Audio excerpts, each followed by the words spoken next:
En enero de 1924, en la Plaza Roja de Moscú se erigió un mausoleo temporal. Dentro yacía un hombre que había muerto 3 días antes. Sin embargo, su rostro parecía el de una persona viva. En vida, Lenin quería ser enterrado junto a su madre en su ciudad natal, pero su cuerpo, atrapado dentro del sistema que él creó, permanece hasta nuestros días, expuesto en una vitrina como símbolo nacional. Esta historia comienza con la ejecución de su hermano en 1887. En 1917, las llamas de la revolución se encendieron en Petrogrado.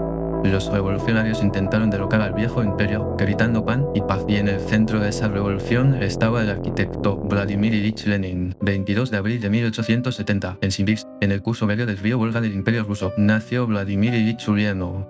Su padre, Ilya Ulyanov, era un funcionario de educación imperial. La familia tenía un entorno estable que respondía a la imagen ideal del imperio y creció en un entorno educativo de élite. Vladimir era un talento natural que siempre recibía las mejores calificaciones y hablaba latín y varios idiomas extranjeros con fluidez. Entre los maestros que le enseñaron fue el padre de Alexander Kerensky, quien más tarde se convirtió en un símbolo de la contrarrevolución, y se dice que evaluó a Vladimir como el estudiante más destacado que he visto. Pero cuando apareció la primera grieta en la pacífica familia, este joven prodigio se enfrentó a la fría realidad por primera vez. En enero de 1886, su padre murió repentinamente de una hemorragia cerebral. La vida estable de la familia Ulyanov se vio sacudida, y él, que había crecido en un ambiente protegido, sintió por primera vez la indiferencia del Estado ante la vida y la muerte de un individuo. El 20 de mayo de 1887 se produjo un shock mayor. Su hermano Alejandro fue acusado de conspirar para asesinar al emperador Alejandro III y fue ahorcado en la fortaleza de Shlisselburg, cerca de San Petersburgo.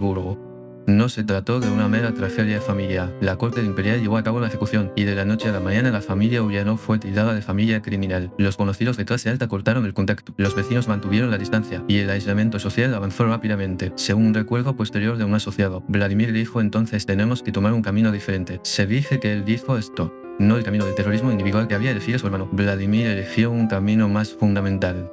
En lugar de dejarse consumir por ella, analizó el acontecimiento con calma, no viendo la muerte de su hermano como una simple cuestión de venganza, pero aprovecharlo como oportunidad para planificar actividades revolucionarias organizadas. En diciembre del mismo año, Vladimir, que había ingresado en la Facultad de Derecho de la Universidad de Kazán, fue expulsado inmediatamente por participar en una asamblea estudiantil ilegal. Pasó solo un semestre en la universidad. Después de dejar el establecimiento, leyó las obras de Karl Marx y los libros analíticos de Plejánov. Aprendió derecho de forma autodidacta y al mismo tiempo se incorporó a organizaciones revolucionarias clandestinas. En 1895, Vladimir, de 25 años, viajó por Europa Occidental y conoció a exiliados que seguían el marxismo, entre ellos Plejánov. Después de regresar, mientras organizaba grupos laborales en San Petersburgo, fue detenido por la policía acusado de actividades marxistas y fue condenado a 3 años de exilio en Susetskoye, Siberia, en medio de los campos de nieve bajo cero y el aislamiento extremo. En cambio, pudo centrarse en la escritura y la contemplación. En el exilio, Vladimir analizó grandes cantidades de datos y es autor del desarrollo del capitalismo en Rusia. Este libro se convirtió en la base teórica de cómo él organizar grupos revolucionarios en el futuro. Durante este periodo, se casó con Nadezhda Krupskaya,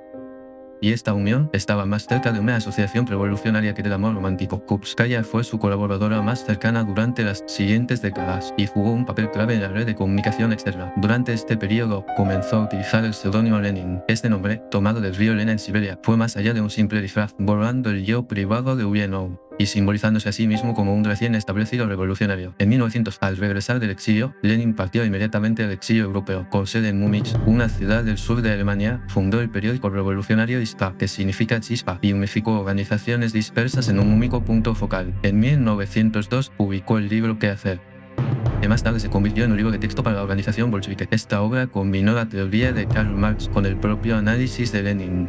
La tesis central fue de membresía suelta, debate democrático y la solidaridad de las masas. Todos fueron rechazados a favor de una élite estrictamente entrenada de revolucionarios profesionales, quienes serían los únicos capaces de completar la revolución. En julio de 1903, celebrada en Bruselas y Londres, el Congreso del Póster se convirtió en el catalizador de las divisiones entre facciones. Lenin pretendía limitar la membresía a la orientación directa y la obediencia absoluta, mientras que Marx prefería una asociación flexible. Después de que las dos posiciones chocaron, se realizó una votación, y a medida que Lenin ganaba más apoyo por un estrecho margen, a sus partidarios los llamó bolcheviques, es decir, la mayoría, y la oposición los mencheviques, es decir, la minoría. El nombre le dio a Lenin una ventaja simbólica y psicológica. Esto profundizó la división en el liderazgo político y en el movimiento mismo. Junto con esto, se estableció el principio del centralismo democrático. democrático. Esta estructura te permite el debate pero exige obediencia absoluta después de una decisión. Se convirtió en el marco de la posterior dictadura soviética de partido único. En 1905, toda Rusia estaba en crisis. El 22 de enero, en San Petersburgo, mientras los trabajadores marchaban para hacer peticiones al zar, los disparos de los guardias mataron a cientos, en el incidente conocido como Domingo Sangriento, extendiéndose a huelgas y levantamientos a nivel nacional. Lenin regresó del exilio para unirse a las organizaciones obreras. Esa experiencia se convirtió en un punto de anclaje y la base inicial para la unidad organizativa del partido. Sin embargo, la revolución fue pronto reprimida y Lenin partió una vez más al exilio, moviéndose entre Ginebra, París, Londres y Zúrich. Vagó por Europa durante casi 17 años. En el exilio, Lenin fue un teórico revolucionario, pero también era un hombre de rutinas extremadamente ordinarias. Continuó escribiendo en una destacada habitación alquilada en Zúrich. Comenzó su día con la inauguración de la biblioteca pública y odiaba que me obligaran a salir a la hora de cierre. Sus compañeros socialistas lo evaluaron como intransigente y difícil de manejar, y en medio de disputas internas y disputas de financiación, no retrocedió un solo paso en su línea. En julio de 1914, el estallido de la Primera Guerra Mundial provocó una reacción por parte de Lenin que conmocionó a sus pares. Mientras que los partidos socialistas europeos apoyaron a sus gobiernos y aceptaron la guerra, lanzó el lema de la guerra imperialista, la guerra civil, llamamiento a tomar el camino completamente opuesto. Su lógica de que la derrota del Imperio ruso aumentó el potencial revolucionario. Sus compañeros lo consideraban extremista, pero Lenin permaneció inquebrantable. Él creía que a medida que la guerra se prolongaba y la gente sufría, ese agotamiento se convertiría en el catalizador de la revolución. En enero de 1917, Lenin habló con calma ante los jóvenes socialistas en Zúrich.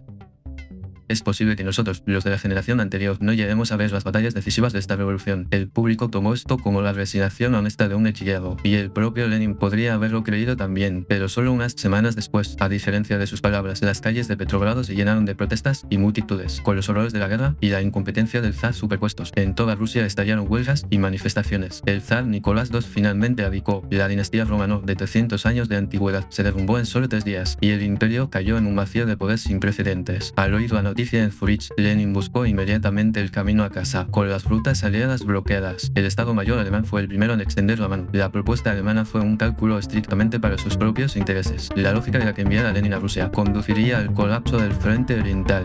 En el seno del Estado Mayor se desató un intenso debate. Los opositores advirtieron que las chispas de la revolución socialista también podría ser peligroso para Alemania, pero para reducir el sangrado en el frente oriental y al concentrar el poder en el frente occidental, triunfó el realismo. Algunos describieron este movimiento como liberar un germen en el cuerpo de Rusia.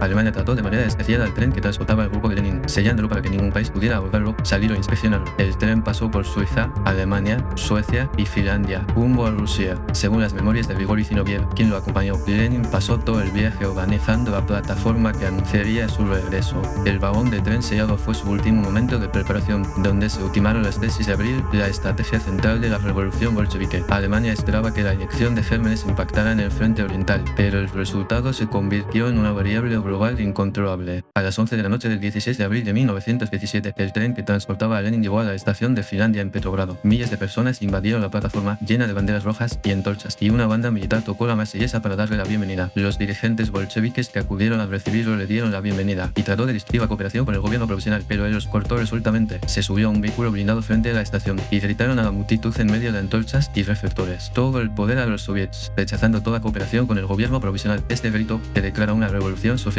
inmediata, era una línea radical que ni siquiera los bolcheviques presentes habían esperado. Esta declaración se convirtió en el preludio de los acontecimientos que decidirían el destino de Rusia. Al día siguiente, la conmoción se extendió cuando se publicaron oficialmente las tesis de abril. Un fin a la guerra, nacionalización de tierras, derrocamiento del gobierno provisional y la transferencia inmediata del poder a los soviets era la demanda central. Incluso el equipo editorial del periódico del Partido Prada se añadió una nota a pie de página que decía: esta es simplemente la opinión personal de Lenin, pero para los soldados y campesinos agotados por la guerra, las consignas de Lenin representaban directamente lo que más deseaban, y después de eso, el apoyo a los bolcheviques aumentó drásticamente. Sin embargo, la primavera no era suave. Como manifestación amada de los bolcheviques a julio, fue suprimido por el gobierno provisional. A Lenin lo buscaban por traidor. Llevando una peluca y bien afeitado, huyó a través de la frontera con Finlandia, y en medio de esta huida extrema, escribió El Estado y la Revolución. En esta obra, definió el aparato estatal existente como una herramienta para el dominio burgués, afirmando que la revolución debe ser sustituida por la dictadura del proletariado, operado por la verdadera clase trabajadora, no por la burguesía. Esta lógica fue aceptada como la necesidad histórica y la justificación de la toma de octubre. octubre y simultáneamente se convirtió en la base teórica de los regímenes comunistas en todo el mundo. Después de meses de tensión política y de preparación organizativa bolchevique, finalmente Lenin, a través de la Revolución de Octubre, tomó el poder capturando el Palacio de Invierno. En la madrugada del 7 de noviembre de 1917, unidades bolcheviques armadas organizadas por Trotsky se confiscaron preventivamente estaciones estatales clave, incluidas centrales de fábricas, bancos y ferrocarriles. El disparo en blanco del crucero Aurora sirvió como señal para rodear el Palacio de Invierno y todos los ministros del gobierno provisional fueron arrestados antes del amanecer. La lucha fue limitada y el acontecimiento estuvo más cerca de ser un golpe de estado que de una revolución de masas. Al día siguiente, Lenin convocó el segundo Congreso Panruso de los Soviets para asegurar la legitimidad legal, armisticio incondicional mediante el decreto de paz. Mediante el decreto sobre la tierra se abolió el sistema de terratenientes, respondiendo directamente a las demandas de los soldados y campesinos. Con la proclama emitida en el Instituto Smolny, los bolcheviques surgieron como una fuerza que representaba las aspiraciones del pueblo, y Lenin surgió como el arquitecto de la revolución rediseñando el Estado sobre esta base. Pero detrás de la toma del poder, Lenin pronto cerró la puerta a la democracia. En enero de 1918, la Asamblea Constituyente, formada mediante las primeras elecciones libres de Rusia, se reunió, pero el Partido Socialista Revolucionario se convirtió en el partido más grande con un apoyo abrumador del campesinado, y los bolcheviques no lograron conseguir ni siquiera una cuarta parte del total de escaños. Lenin respondió con decisión. Al día siguiente de que la Asamblea terminara su primera sesión, los marineros armados cerraron las puertas del edificio y la Asamblea Constituyente desapareció de la historia en un solo día. Lenin explicó esto como eliminar la ilusión de la democracia burguesa.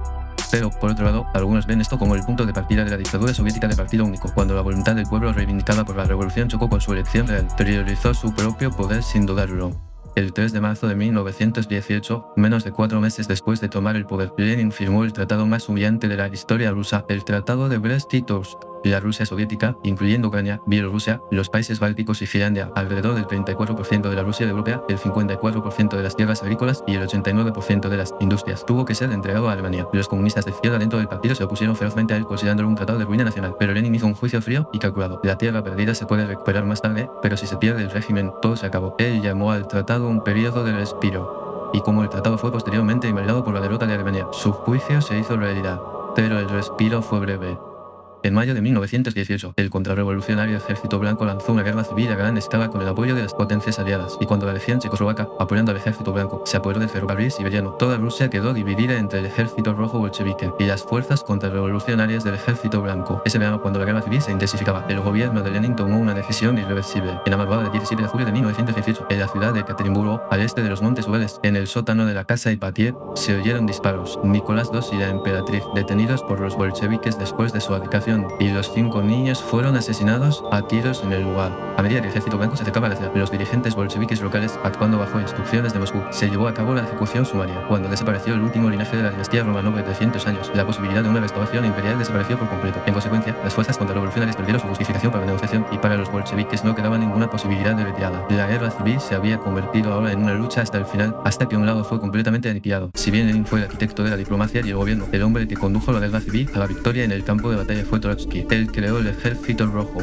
y lo reconstruyó de una manera que fuera más dramática que revolucionaria desde el principio. La estrategia central fue la movilización forzada de antiguos oficiales zaristas, y el número de antiguos oficiales zaristas reclutados en el Ejército Rojo alcanzó los 50.000. La cuestión era la confianza. Trotsky introdujo el sistema del comisario político, al colocar un comisario del partido bolchevique al lado de cada comandante militar. Exigió firmas conjuntas en todas las órdenes operativas, y para cualquier oficial que rechazó órdenes o desertó, concedió a los comisarios la autoridad para realizar ejecuciones sumarias. También se empleó la práctica de mantener a las familias de los comandantes como rehenes de facto de la capital. Esta estructura dual, que combina la experiencia militar con el control ideológico, fue el prototipo del sistema de oficiales políticos soviéticos, y en las sociedades comunistas de todo el mundo a partir de entonces se estableció como el modelo estándar para gestionar el poder y la lealtad. Trotsky comandó el Ejército Rojo mientras viajaba directamente a través de las líneas del frente, y su medio de transporte era un tren blindado. Durante aproximadamente 2 años y medio, de 1918 a 1920, recorrió más de 100.000 kilómetros en ese tren, apareciendo en cada línea del frente que enfrentó una crisis, siempre que las líneas del frente mostraban signos de colapso. Trotsky llegó en su tren para reunir a las tropas, a veces castigando severamente a los soldados que se retiran, para levantarles la moral con fuerza. El tren blindado simbolizaba tanto la guerra civil como a Trotsky, demostrando que la revolución se mantuvo gracias al acero y la pólvora. A medida que la guerra se prolongaba, los bolcheviques se introdujo el sistema Prorazviostka, que requisaba por la fuerza excedentes de productos agrícolas de los campesinos mediante destacamentos armados. Si bien esto fue eficaz para suministrar alimentos a las líneas del frente, la motivación de los campesinos para producir se vio gravemente disminuida a medida que la economía monetaria colapsó y el trueque se volvió algo común en todo toda la cuenca del río Volga se produjeron hambrunas y hambrunas extremas. Esto condujo a un levantamiento campesino en la región de Tambov, y las fuerzas de represión bajo el mando de Mikhail Tukhachevsky los reprimieron atacando incluso zonas civiles. El campesinado, antaño base de apoyo de la revolución, se convirtió en la mayor fuerza hostil del régimen.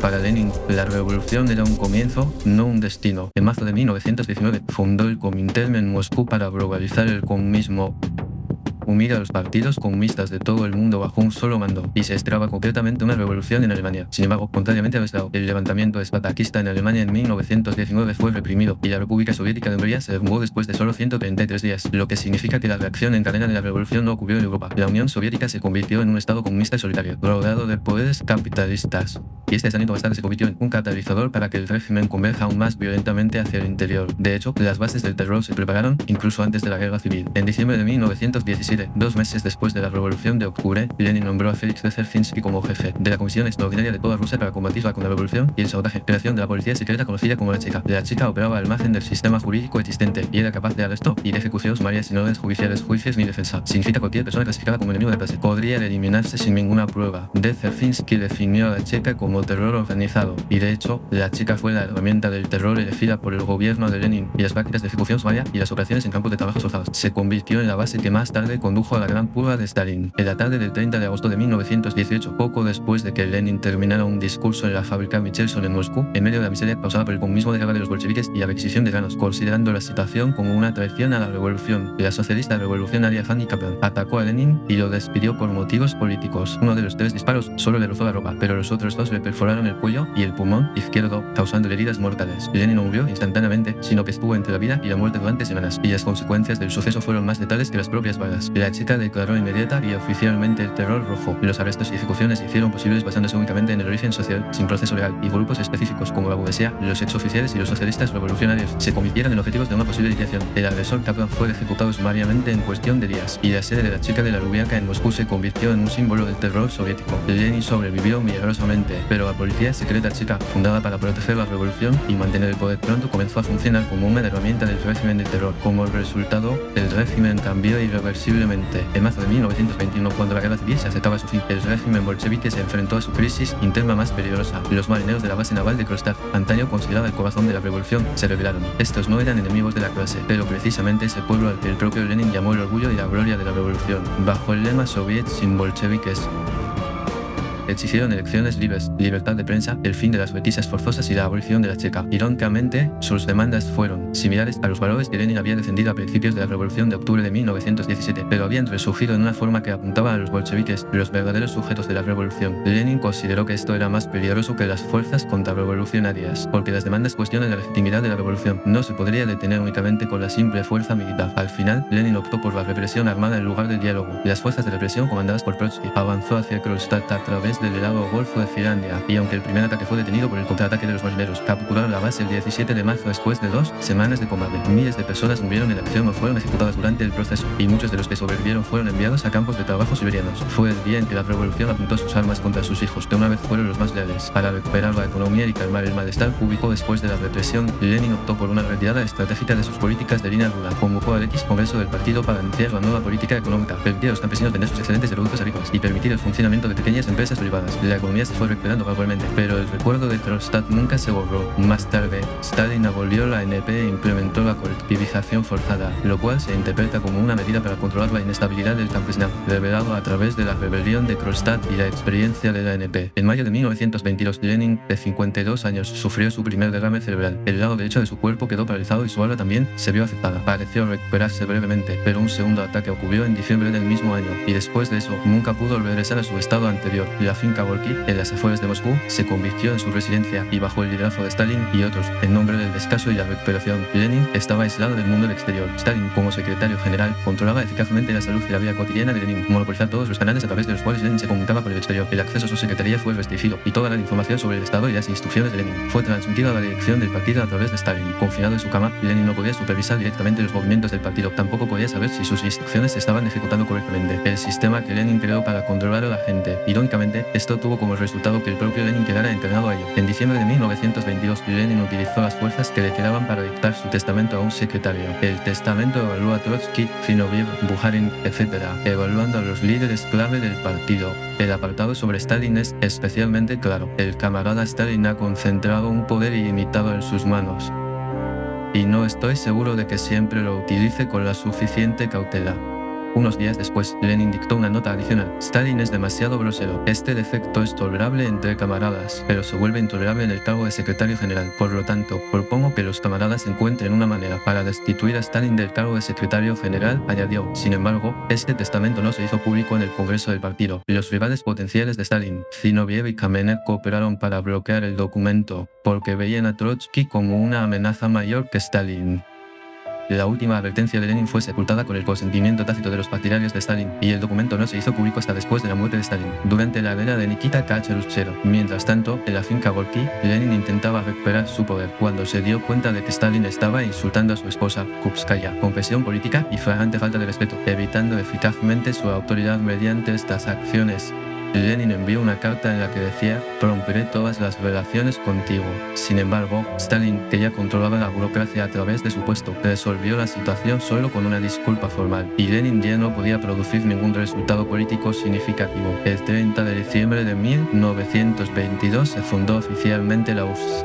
Lenin, confinado en su cama, solo pudo contemplar la declaración histórica, y su sueño de una unión igualitaria entre las naciones nunca se realizó. El poder real ya estaba concentrado y operado por la Secretaría en Moscú y por Stalin, que se había convertido en el verdadero detentador del poder. El 21 de enero de 1924, a las 18:50 horas, Lenin falleció tras sufrir un cuarto derrame cerebral. Tenía 53 años. Stalin inmediatamente comenzó a moverse según lo planeado. Le dio a su rival Trotsky la fecha equivocada del funeral para evitar su asistencia, y al situarse al frente de la procesión fúnebre, imprimió al público la imagen de ser el legítimo sucesor de Lenin. Las discusiones sobre la publicación del testamento de Lenin fueron bloqueadas como estaba previsto. Además, cualquier contenido desfavorable a Stalin fue eliminado o editado de los registros del partido. Lenin ni siquiera pudo cumplir su último deseo de ser enterrado junto a su madre. Su cuerpo fue embalsamado y colocado permanentemente en un mausoleo en la Plaza Roja. Como esta escena era esencial para que Stalin se estableciera como el sucesor legítimo y dar legitimidad a todas sus decisiones políticas.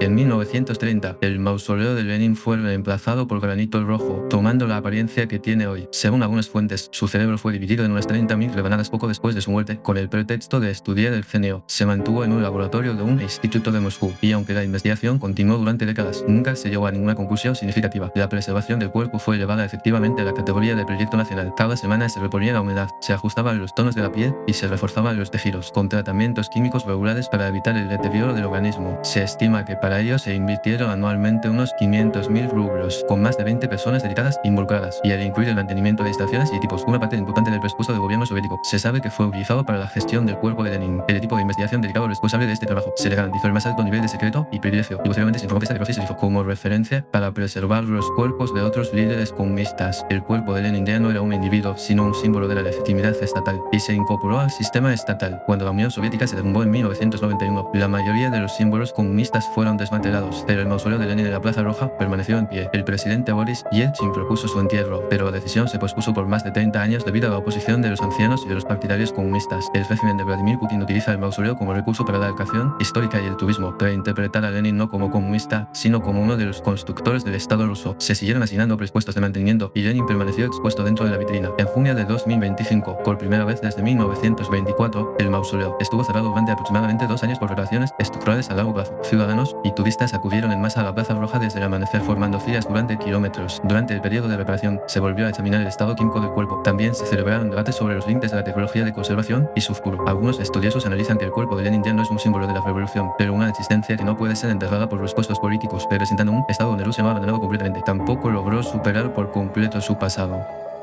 En 1887, un niño de Simbirsk se enteró de que su hermano había sido ejecutado en la horca y decidió que debía cambiar el mundo. 37 años después, esa determinación condujo a la creación del primer Estado socialista del mundo, y en ese proceso, el arquitecto permaneció en una vitrina como símbolo histórico. Sigue siendo una pregunta si Lenin tenía la intención de establecer la dictadura de Stalin, pero lo importante es que el sistema que dejó atrás conmovió la historia sin importar sus intenciones. La revolución bolchevique no fue simplemente un acontecimiento que cambió el sistema político de una nación, fue un claro ejemplo de cómo los ideales más sublimes imaginados por la humanidad se transforman bajo las presiones de la realidad y a veces se distorsionan vívidamente. Vladimir Ilich Lenin avanzó hacia el ambicioso ideal de una sociedad igualitaria y sin clases. Su voluntad era inquebrantable y su convicción total. Sin embargo, esa firmeza siguió siendo la mayor ironía de la figura conocida como Lenin. En el proceso de impulsar la revolución, la violencia se convirtió en una herramienta y los medios se justificaron para el fin. Como resultado, el terror rojo llevado a cabo en nombre de la revolución transformó el anhelo de ideales en locura colectiva. Y un nuevo sistema de terror se arraigó en toda la sociedad. La tiranía del régimen zarista que Lenin intentó derrocar fue revivido en una forma diferente, y el sistema que diseñó funcionaba en torno a la fría eficiencia y la coerción. Los ideales permanecieron, pero los valores humanos y los límites éticos se desvanecieron gradualmente. La vida y la revolución de Lenin van más allá de las decisiones de un solo político, sirviendo como campo de pruebas histórico. Esto revela lo que sucede en el momento en que los ideales y la realidad chocan. Como revolucionario demostró que un individuo puede ser el tema que cambie una era. Pero al mismo tiempo, se reveló que incluso el propio arquitecto puede quedar atrapado dentro de la estructura que él creó. Esta ironía fue a la vez una tragedia personal para Lenin y una parte de la narrativa que atravesó el siglo XX. El legado que dejó no se puede resumir en un solo significado. Algunos lo vieron como un símbolo de la liberación del pueblo, mientras otros lo evaluaron como el fundador de un régimen dictatorial despiadado. En realidad, ambas perspectivas coexisten y la tensión entre ellos sigue sin resolverse incluso ahora. La historia de Lenin termina aquí, pero las preguntas que dejó no han desaparecido. Los ideales siempre se ponen a prueba en la realidad, y en ese proceso se revelan las contradicciones y los límites humanos. Esta pregunta va más allá de los límites de cualquier época o ideología específica, y mientras existan contradicciones en la naturaleza humana y en los sistemas, seguirá siendo válido ante nosotros para siempre. En ese mismo momento, la revolución de Lenin aún sigue viva en la historia.